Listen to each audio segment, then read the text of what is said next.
Yesterday morning அந்திமந்தார பூ வந்து இன்றைக்கி கொஞ்சம் அதிகமாகவே பூத்து இருந்துச்சு. இந்த பிளான்ட்டை பார்க்கும் போதெல்லாம் என் ஃப்ரெண்டோட ஞாபகம் தான் வரும். ஏன்னா அவங்க வீட்டில் நிறைய பூக்கும். அவள் வந்து காலேஜில் வந்து முட்டோட பறித்து கோத்து வச்சுட்டு வருவாள். அதை பார்க்கும்போது அவ்வளோ அழகாக இருக்கும். காலேஜில் எல்லாருமே கேட்பாங்க.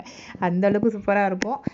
பெட்டு செஞ்சு கிட்டத்தட்ட 10 இயர்ஸ் மேலே ஆயிடுச்சு. இப்போ எல்லாமே வந்து அமுங்கி போயிடுச்சு. போன டைம் வந்து செஞ்சு தான் வாங்கியிருந்தோம். இந்த டைம் வந்து வீட்டுக்கே வந்து செஞ்சு தரேன்னு சொல்லியிருந்தாங்க. இவங்கள்ட்ட நம்ம கட்டில் சைஸை மட்டும் சொல்லிட்டோம்னா வீட்டுக்கே இலவம் பஞ்சு எடுத்துகிட்டு வந்து நமக்கு செஞ்சு கொடுத்துருவாங்க.